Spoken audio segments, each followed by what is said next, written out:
Welcome to Shooby Dooby Doo-Wop, a podcast where we talk about pop music. I'm James Cook. I'm Andy Robinson. And wouldn't you know, we're halfway through our deep dive of the top 10 UK singles chart of the 13th of July, 1968. If you haven't already, check out the first half. But for those of you who need a reminder, here are numbers 10 through 6. Down 3 to number 10, it's Blue Eyes by Don Partridge. A busking classic.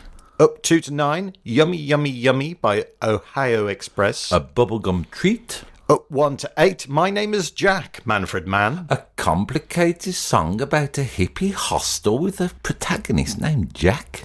Down 1 to 7, Lovin' Things by Marmalade. A beautiful song sung by fine upstanding fellas. Down 2 to 6, it's Hurdy-Gurdy Man by Donovan. Or Tambourine Man by Bob Dylan. It's a hippie classic. Check out our Spotify and YouTube playlists where you'll find another half dozen songs that never made the top 10, and we'll get into them in our bonus tracks podcast, available exclusively to our Patreon subscribers. Here's a taste of what you'll get.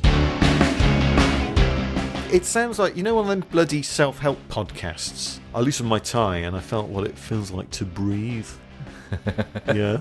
It's someone getting a telling off. Yeah, she's giving whoever it is a bollocking. It's a funky scolding. There is a link between Rent-A-Ghost and the band Nirvana. I like it when we start tying up shoelaces into a big complicated knot that just makes us fall over our own feet at the end of it. This is the added value of the Patreon episode right here. Join our community now at patreon.com/ShoobyPodcast. Number 5. Down 2 to number 5. It's a former number 1, but it's a perennial classic. It's Jumpin' Jack Flash by the Rolling Stones. Everyone knows this song. Everybody? No? I don't know. All right then. It's a pedantic point, but well made. Remember when we did the charts of 1967, we were talking about Waterloo Sunset? Yeah. And there's a notion, isn't there, from a certain sphere, fellas usually, going, this is the greatest song ever. And the YouTube comments are going to say about Jumpin' Jack Flash by the Rolling Stones had a touch of this. Loads of blokes going, this is the only band that ever matters. Fact, this is the greatest rock song. And, you know, despite I love Jumpin' Jack Flash, how could you not? But it's a little bit daft to say it's the only one ever and it's the best one ever, isn't it? It's competitive music listening. Yeah, Sport of the future. A lot of mansplaining on YouTube. I mean, on the official video for Jumpin' Jack Flash on YouTube, at time of recording at least, is a clip from their Rock and Roll Circus concert they did. It's a documentary. It's also a beautiful music concert. Now, this is good. A fella called Harrison Star 7993 on YouTube. So it's already got the name Harrison Star, so you can see where his affiliations might lay. But with Harrison Ford. Harrison Ford. Just banging on about Indiana Jones the whole time. He can't shut up about the bloody Lost Ark, but on this anyway, he does a little... At first I thought it was mansplaining and a little summary, but he goes, vocals, Mick Jagger. Guitars, Keith Richards and Brian Jones. Bass, Bill Wyman. Drums, Charlie Watts. Hi, all of them. Which I quite liked. So that would be a reference to the performance that's in the video. Yes, on that version at least. That's, you know, the official video for Jumpin' Jack Flash seems to be that. But, you know... They put that out retrospectively, though. Yeah, of course. Because they did make a video for Jumpin' Jack Flash at the time. Yes, and he looks great on that with his face painted. Mick Jagger leering into the camera, doesn't he? Also, we're going to say, I like it this week, James, because in our, let's call it Part 1 podcast, in this week's Top 10, we had My Name is Jack by Manfred Mann, and he lives in the back of the Greta Garbo home for, what is it? Wayward Boys and Girls. Wayward Boys and Girls. So I kind of like the idea, if you listen to this Top 10 as an album, which I recommend again, this is what Jack's become when he's grown up and left that bleeding orphanage. He's learnt to jump and he's using a lot of floor cleaner. Okay, well, I didn't see that on YouTube. I mean, again, on YouTube, loads of comments go, people who are trying to be clever go, oh, Keith is the real engine of the Rolling Stones. Some people then go, oh, Brian Jones, he was the innovator. It was his band. Loads of people going about Charlie Watts. No one ever mentions Bill Wyman, I'm going to say. And I'm going to give a shout out to, let's call it, his bass playing choices on this record. Again, brilliant. Oh, really? Yeah. He's not playing the bass on this record. Oh, really? Come on. Apparently not. Keith Richards is playing the bass. Okay. And Bill Wyman is playing the organ on this. Bill Wyman says that he came up with the riff. Yeah, I've heard this in the past, and this is one of his, let's call it, gripes and groans about the Stones, isn't it? Yeah. He says that he was playing it and Charlie Watts came in and joined in on the drums, and then Mick and Keith come in and go, "Hey, what's this?" You know, words to that effect. But the lyrics are certainly by Jagger and Richards. Yes, as I mentioned, I think in one of our Patreon, the first time we ever talked about the Stones, I love it about the Rolling Stones. There they are. Andrew Lou Goldman, their manager, apparently encouraged them to write songs because of the Beatles. Lennon and McCartney were a self-publishing hit machine. So he said, you two need to write some songs. He locked them in a room together. I always found it interesting about the Stones. It's like Lennon and McCartney, they kind of bonded. I write songs. That's how they met. Jagger and Richards was just kind of doing blues covers, essentially. And yet, within that team, within that partnership, you know, songwriting powerhouse. Who is Jumpin' Jack Flash? How do you mean? Who inspired the song? I don't know. It is apparently Keith Richards' gardener, whose name was Jack. Okay. And him walking through the house or around the house or something in heavy boots woke Mick Jagger up one day. And he said, "Who's that?" And he went, "That's Jack." He said, "Is he jumping?"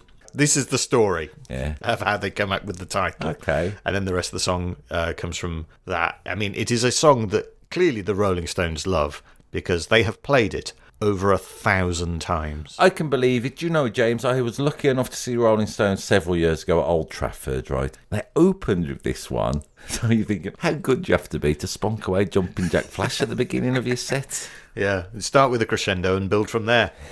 Yeah, it is apparently their most played song live from whoever's compiled those stats. Well done if you did. This intrigued me, James. So the first verse is going, I was born in a crossfire hurricane, I howled at the morning rain. And then he goes into, well, it's all right now. Second verse was, I was raised by a toothless bearded hag, I was schooled with a strap right across my back. Again goes into chorus. Now the third verse, James, this is unusual in terms of songwriting. In the last verse, he's going, drowned, left for dead, fell to my feet, saw they bled.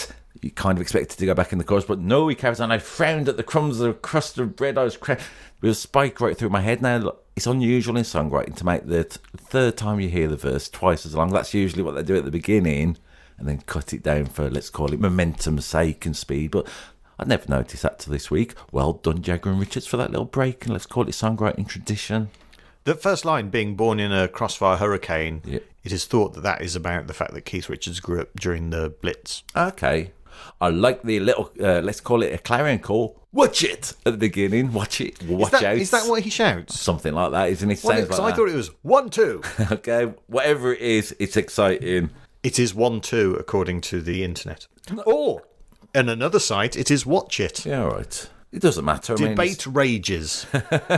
Also, I saw a version on YouTube this week. This got me, James. There's a version of Jumpin' Jack Flash. In the title, it says, played by 1,000 musicians. I clicked on that. It was an Italian concert where 1,000 musicians, drummers, singers, bass players, guitarists, keyboards, they're all doing this song in a stadium. Is it just those instruments? 1,000 of them, yeah. So there's no, like, they haven't put in a cello or a... Not that I saw for this, and the rest of the concert is loads of rock songs, let's say loads of classics, you know, you can imagine. And it's beautifully touching, this, seeing 1,000 musicians play a song, so I'm giving you a little nudge towards that. I'm also going to give you a little nudge of a version by Aretha Franklin, which she recorded with Keith Richards. That's a great version. That came from a film, Jumpin' Jack Flash, starring Whoopi Goldberg. I don't know the IMDb rating. Rotten Tomatoes score 33%. Well done. Have you ever seen this film?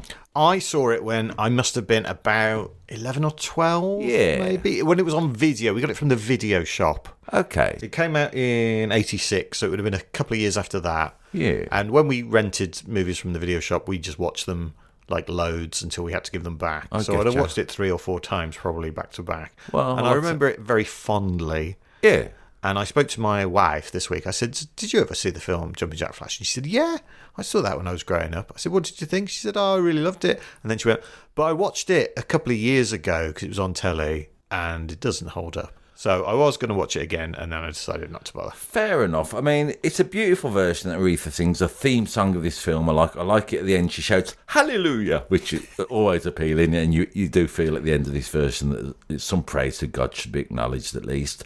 I was reminded of Whoopi Goldberg. in the film, she has to decipher the lyrics to Jumpin' Jack Flash. She's got to work out a password. For some reason, Yeah. which I can't remember. She knows the password is something to do with the song Jumpin' Jack Flash. So she's there listening to a copy of Jumpin' Jack Flash and trying to work out the lyrics from how it sounds. Did you watch it this week? No, but I remember that scene. Do you remember some of the words that she comes up with? I was raised by two lesbians. I was right, instead of a toothless bearded hag, she's going, 2 lesbians. This kind of going, this has got some weird ass lyrics, really appealing. One point she goes, Mick, speak English, which I liked a lot.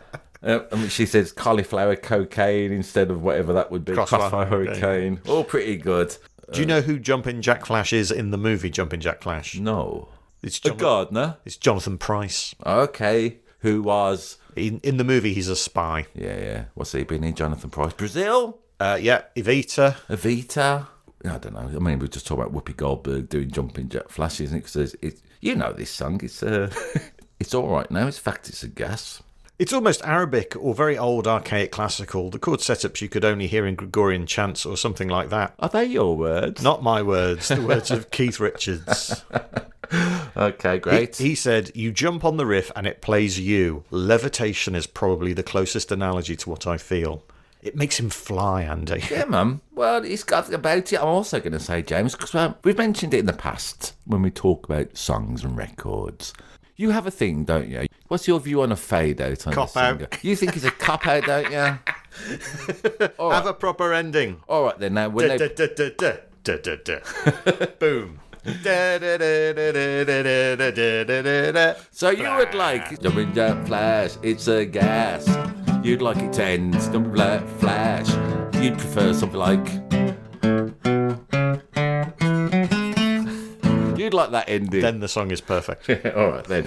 My point on the fade out this week a little bit is some records benefit from a fade out because he's going, they're doing that do whatever it is, and it just fades out. Not when they do it live, obviously, but it puts the idea in the listener's mind that this is just going on forever. They're not stopping, and I think this is a beautiful use of a fade out. That's why I don't like them. Why? It sounds like the band are driving off, and I'm like, wait, you haven't finished playing. Come back. I want to hear all of it. I agree with you sometimes, but I think some records absolutely benefit from a long fade out, and this is one of them. Just makes you think, this is never ending. I mean, James, the notion of a fade out on a song, I mean, some people might do it because they think whoever's talking is slightly boring, but I would like to imply that whoever's doing the fade out at the end of a song is doing it because they like the notion that someone can carry on yapping on forever and ever and all that. What do you make of that idea? I know you're going to do something clever with that. Number 4.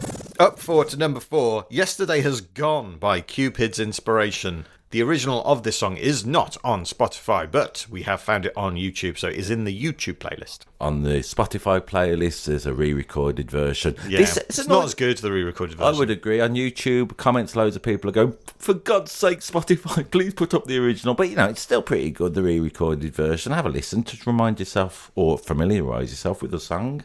I mean, it's interesting. Apart from everyone moaning about on YouTube about it's not the original version, there's a lot of people. I mean, what's this song about? Yesterday Has Gone to You. What is the inspiration of Cupid? The lyric is, yesterday has just departed and tomorrow hasn't started. Yep. All what really matters is right now. It's about, living each day. Yeah. Now, despite this, James, loads of people in YouTube comments are going on about how great the 60s were and you'll never get them back. So I didn't quite get that under this song, at least. I thought, listen to the lyrics. The time is now, as someone says. Tail Dragger 53, they says, this is Eckhart Tolle's anthem. LOL, so I like that notion. The renowned author, The Power of Now, Eckhart Tolle. Song about that. It's about living in the moment, isn't it? Yeah, getting the most out of life. Yeah. Like talking about old records. Do you know who gets really excited when this is played on the radio? No. It would be the singer of the song, Terry Rice Milton.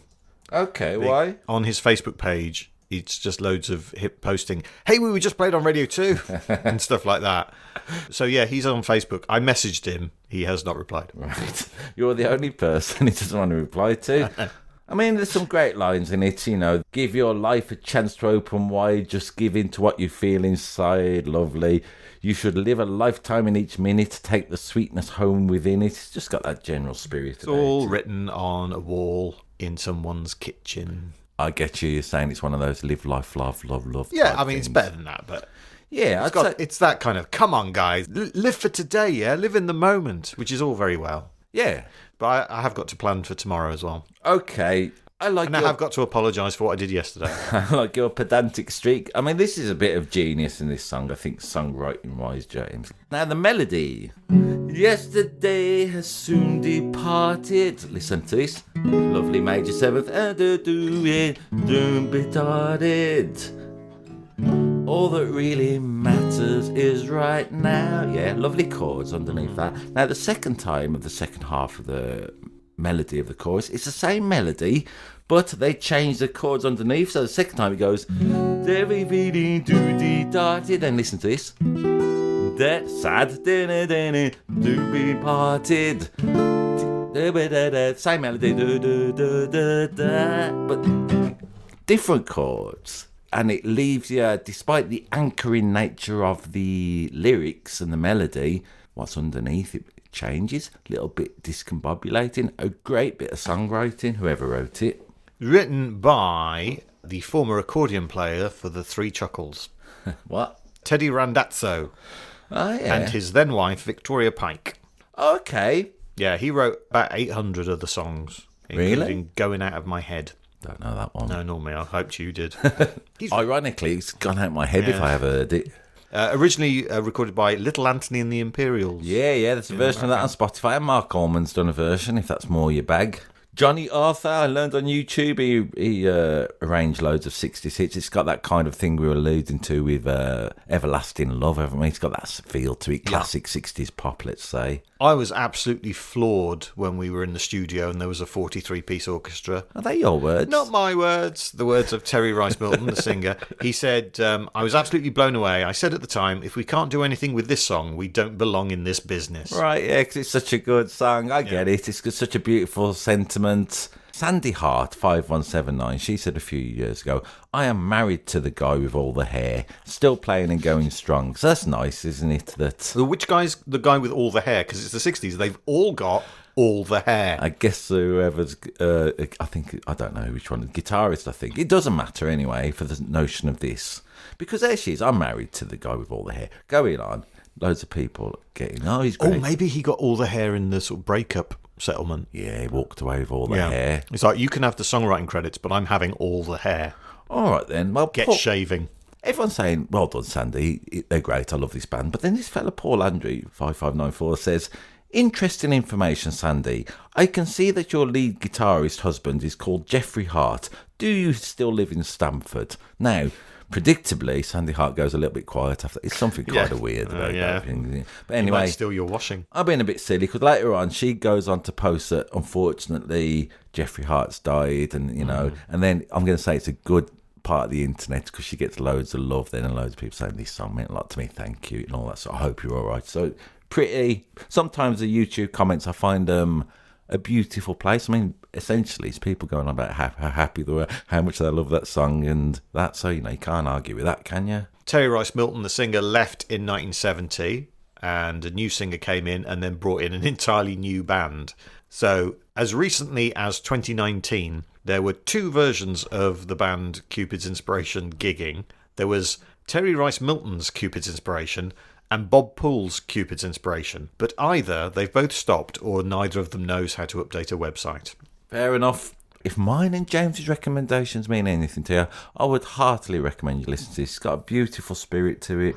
Number 3. Up to number 3, but you know what? We'll get to number 1. It's Des O'Connor with I Pretend.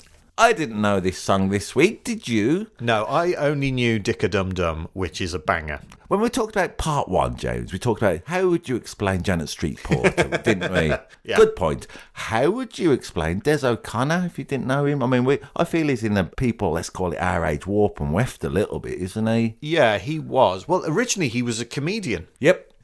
And he wasn't very good, so he started singing instead and then became known as a singer. Do you know who he compared for in 1958? Buddy Holly. Yes. Yeah, he's on his show, wasn't he? And he was a compare of that show. And I think Buddy Holly gave him a guitar, I think I've heard. Wow. Yeah. I mean, before that, He played for Northampton Town Reserves. He was a Butlins Redcoat. Really? He was a shoe salesman. He dated Shirley Bassey very briefly. Cool. And he became a bit of a figure of fun, didn't he? Mainly due to Morecambe and Wise. He appeared as a guest on Morecambe and Wise show. Eric Morecambe particularly dug into him, as did Ernie Wise, and he responded with good grace and humour, didn't he? I mean... The legend is that he wrote some of the insults himself. Yeah. Because he would go on to be like a TV presenter, like hosting like a talk show, the Des O'Connor show and stuff like that. And let's talk about that. That went on for years. And I always thought he was great with the comedians. He would always encourage new comedians, I hear, Des O'Connor. He had his antenna eye out. He didn't just like won all the stars and everything. There's a famous clip of him interviewing Stan Boardman when Stan Boardman does his "My granddad was bombed by the fuckers" line, wasn't it? Kind of risque for whatever year that was on ITV. And I'm going to say that part of what makes that funny, if you think it's funny in the first place, but is the way Des O'Connor is looking at him. He's laughing, he's stifling the laugh, he's giving the look of don't do this anymore, and it really bolsters, let's call it the weak pun, really. I think Des O'Connor's reaction really helped that whole routine that Stan Boardman did, because he's on the edge of hilarity, disapproval. It's skills, isn't it? I think Des O'Connor, despite him, even when he was on television later with Melanie Sykes, Des and Mel in that kind of Regis and Kathy American model, the older man, the younger woman, he's an all-rounder, Des O'Connor. Yeah, he's a song and dance man. Yeah. And his show was a huge mainstream entertainment show in the 80s and 90s, and he gave Harry Hill like one of his first TV appearances. There's a clip of him in about 1982, 83 interviewing a very young comedian that he liked from America, Jerry Seinfeld. See, that kind of thing, yeah. He had Seinfeld on as a guest on his talk show in the UK. And, seems like an all-round good egg. I knew that he'd had a pop career because I knew the song Dick-a-Dum-Dum, because let's face it, it's got a funny name. Yep. And then there's this song, which was his biggest hit because it got to number 1. In fact, it's the third biggest seller of 1968. Wow. Behind What a Wonderful World by Louis Armstrong and Those Were the Days. I mean, they're all old-fashioned songs, aren't they? So 1968, again, as we always do, really, when we do the top 10, despite you thinking, the Stones are going to be Jumpin' Jack Flash, the biggest ones are let's call it these more mainstream, middle of the road, whatever you want to call them, songs. Broad appeal songs. Broad appeal. Jesse James 7492 says on YouTube, the Queen better knight him soon, he's getting on a bit. I'm going to say Jesse James 7492. I've got bad news on 2 counts for you. Well, Des works up until 2019, and then he died a year later, aged 88. Yes, as John MG9DF on YouTube says, absolutely fantastic entertainer and never in the paper for the wrong reasons. Which is kind of, something. I guess not. What did you make of the song, though? Do you know, James, I have loved it this week. I wasn't familiar with this song. Can I show you something? Yes. Now, is it your guitar? Get my I've seen it. Look at it. Look at it. Listen to this. I'm being stupid. That was House of the Rising Sun. Anyway, now it's kind of appealing. Now, James, it's got this sitting here so lonely in the dew. Hang on. Alive. I recognise a thing. Yeah, doesn't it? Now, we've done that before. Only in the first part. We did Don Partridge, didn't we? The song Bluebirds. I hear the bluebirds sing because a bird up there. Same descending chord line. As we go, the Betty chord change. It's also God gave rock and roll to it, among many others. So Kiss and Des O'Connor are linked. He was essentially another member of Kiss. Yeah. That's what we're saying. What would you say the song is about? There he is, sitting lonely in the firelight, and yet when he gets to the chorus, what happens? He closes his eyes and he pretends that her loving arms are still there. Yeah. You could read this song that it's about, a relationship that's ended and he misses her. Yeah. And certainly there's in the second verse, there's lots of specific lyrics that say that it's that. But you could also read it as a song about grief. Yeah, again, on the YouTube comments, a lot of people, as I often do, especially when they're old songs, this reminds me of so-and-so, this reminds me of my granny, this reminds me of my mother. I love this song. What I like about the chorus as well, James, it does this weird thing. So he's got that... as we've mentioned, that chord change, and then the chorus, it goes, it's in C, right? So, and then it goes into, so I pretend, and I can't work it out because something's happened, And the chorus is in F for some reason. I'll pretend. So these chords, again, despite the simplicity when I first heard it, there's a little bit of skill in the songwriting. It shifts you about, and the chorus kind of transposes to another key. Can't quite work out how and why and all that, but it's very touching, this song, to me. Yeah, like the second verse when he's singing about something made her change. What could it be now? Wish I knew exactly what I'd done. If there's someone else, I'll set you free now. Guess I've lost and he has won. What if he is the Grim Reaper? You know, James, I like to complicate a simple song a little bit, so I'm all for it. What if Des O'Connor is a Grim Reaper? I don't think he was. Song written by Barry Mason and Les Reed. Oh, yeah. Do you know what songs they have written, either individually or as a duo? No, please tell me. I'd be interested. Love Grows Where My Rosemary Goes. I love that song by Edison Lighthouse. The Last Waltz. By Engelbert Humperdinck. Why, Delilah. Oh, really? Tom Jones, of course. It's Not Unusual. Tom Jones again. Right, that's a good list, isn't it? That's a good CV. Well, add this to it, because this is a future number one. It's a beautiful song. It's got a weird key change in it. He's got Jerry Seinfeld on his show. He's got Buddy Holly's guitar. What more do you want from a pop star? Number 2. A non-mover at number 2. It's The Son of Hickory, Holler's Tramp by O.C. Smith. What is O.C., like the letters O.C. Smith? Yeah. What is O.C. short for? Orange Coos. No, it is short for O.C. How do you mean? Well, it's one word, O-C-I-E. Okay. But he just writes it as the letters.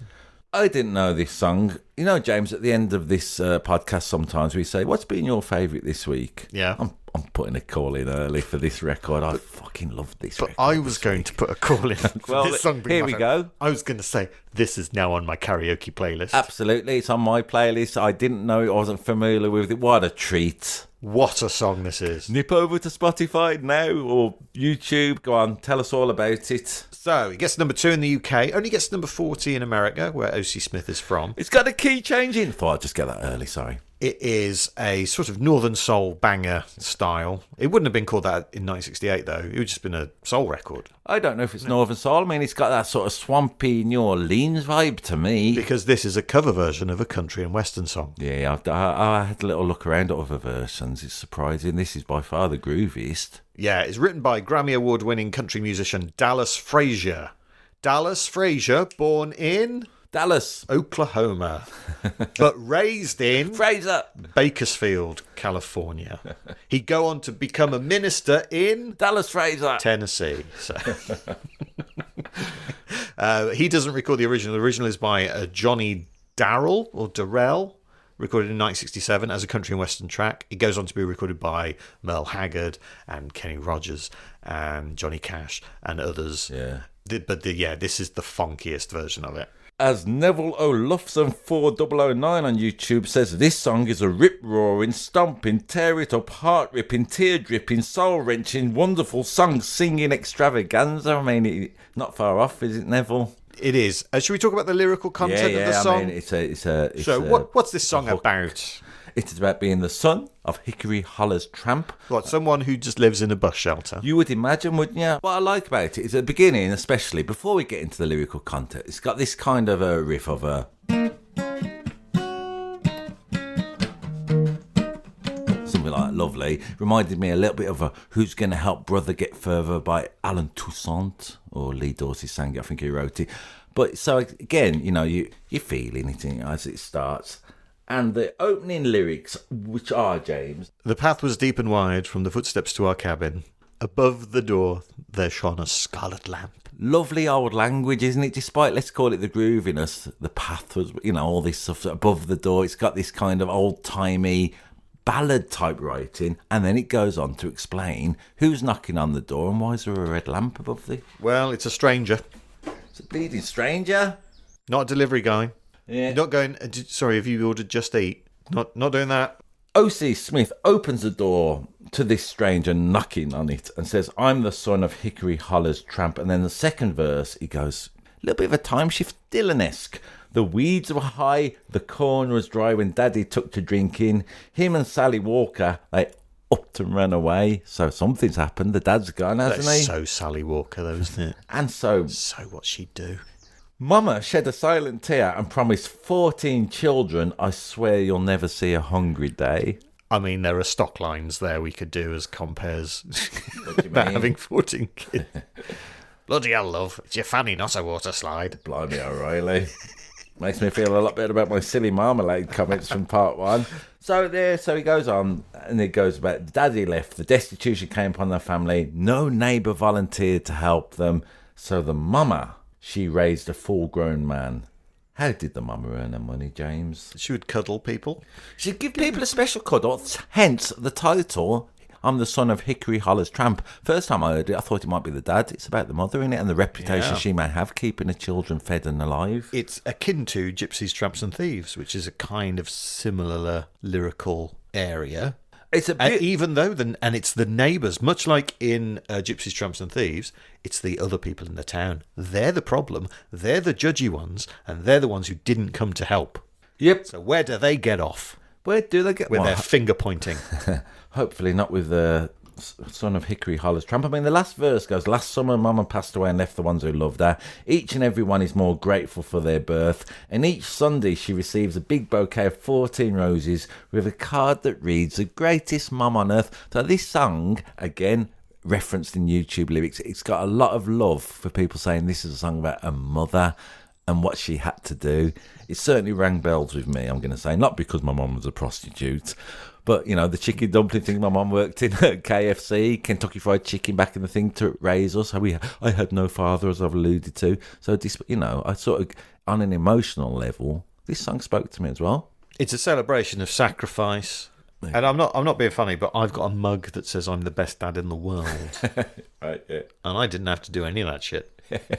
It's got a key change in, so that gives it, again, you know, a lovely little thing for the last bit. It takes you somewhere. It also employs a fade out, implying, again, we talked about Jumpin' Jack Flash, a lovely ending, I think. But one of my favourite bits is just the way a lot of the instruments drop out at various points of songs. The drums, they're just grooving away, aren't they? Keep singing over that. It's a joy.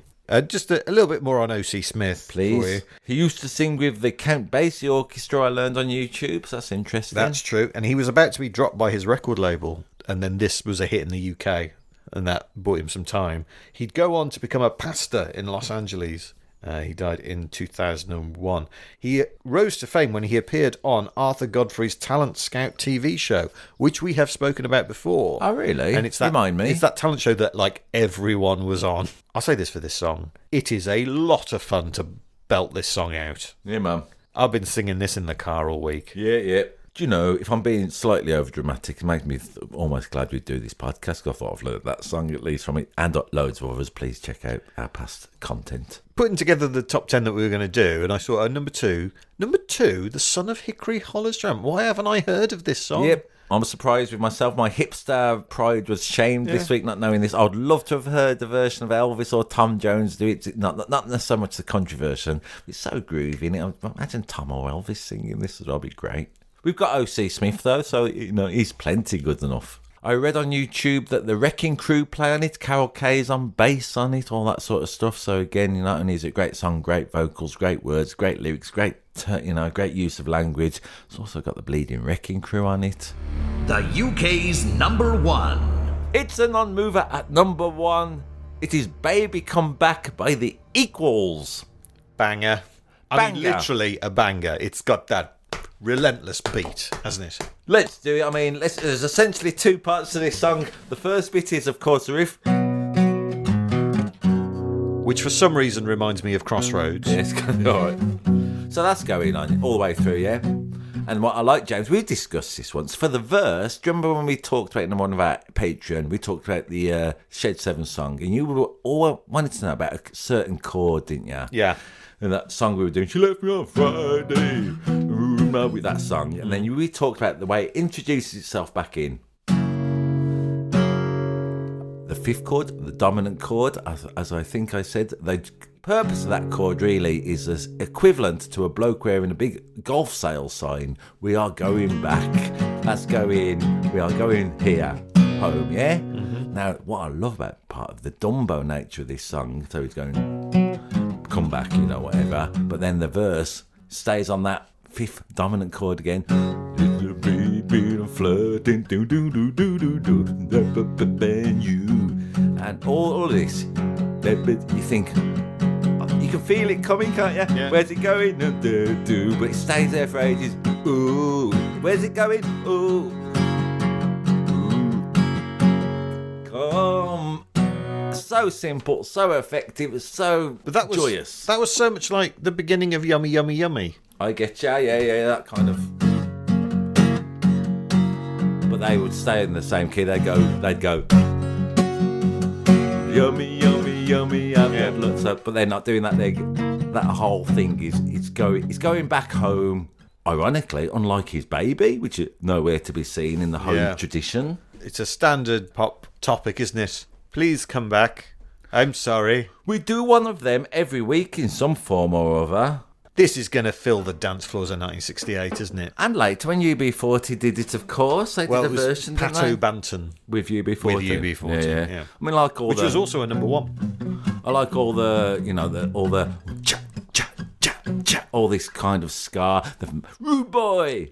I don't know what record mentioned Rude Boy before this one. I'm sure there was one. Email us in shoobypodcast@gmail.com if you know what number one record that did that. So the band is called The Equals. Yes. Are you going to go about the, let's call it the multiracial aspect of this Yes, the band? diversity of the group. man. So it's 3 guys from the West Indies who now live in the UK, from the sort of Windrush generation, and 2 white blokes from London. Yeah. And that's the group. And they call the group The Equals, which I think is drawing attention to it, isn't it? It's kind of saying, yep, Yeah, man. deal with it. Absolutely. And I like that about it. Can I just say I really hate racism?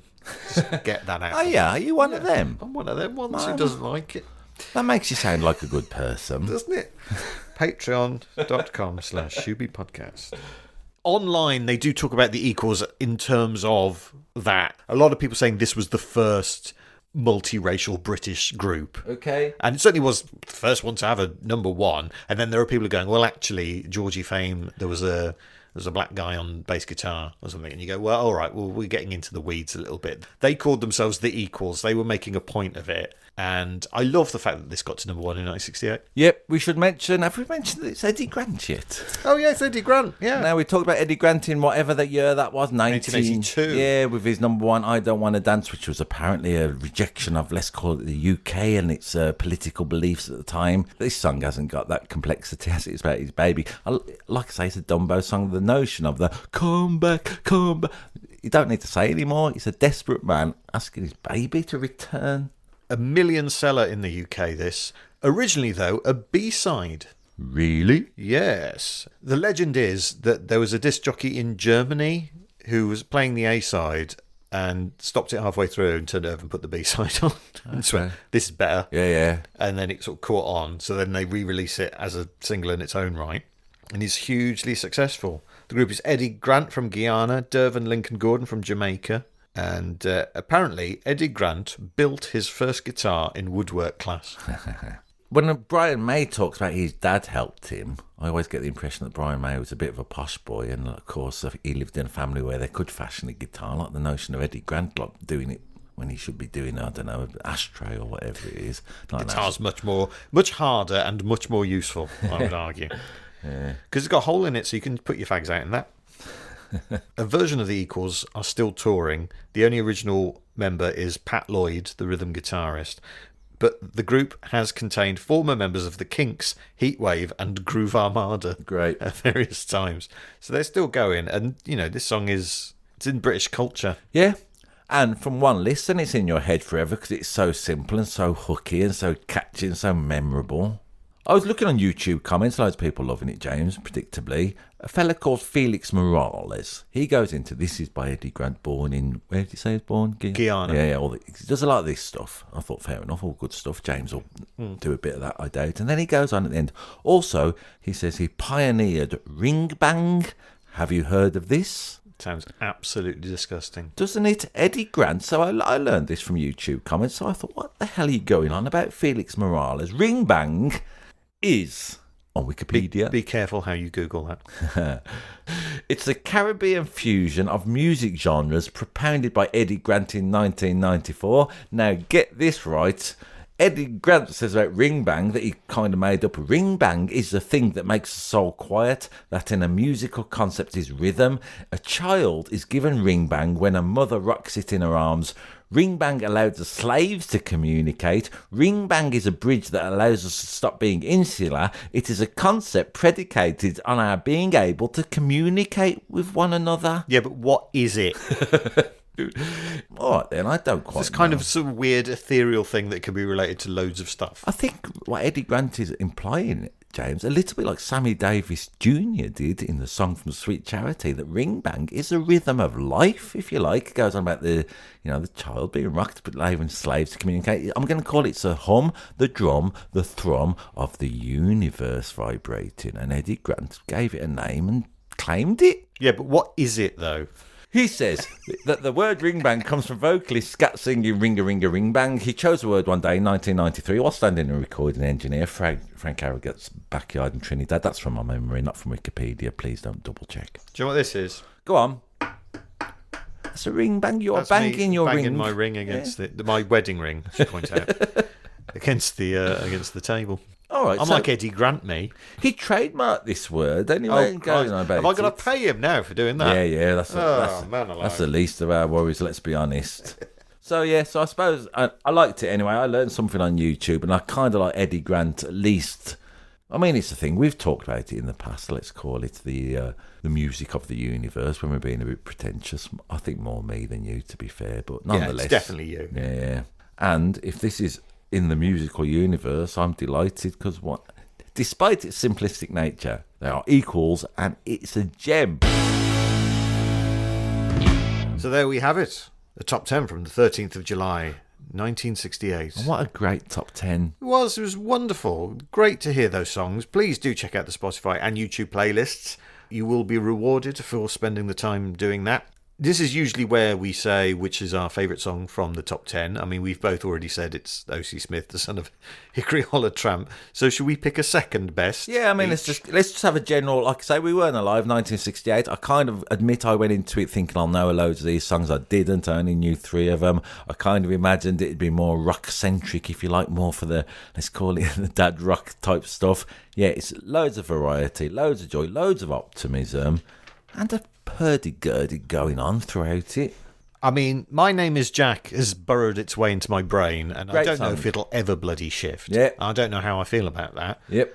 Love Thank it. you, Manfred. Loving Things was a song I'd never heard that I enjoyed.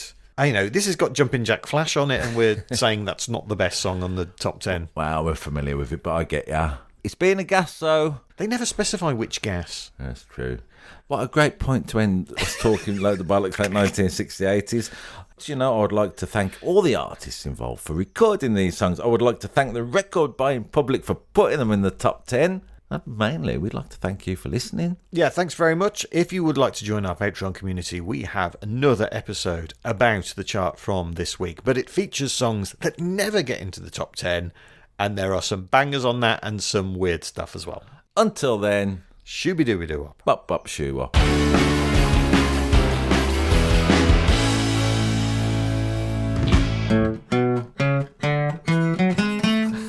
You'd like that ending. Then the song is perfect. All right, then.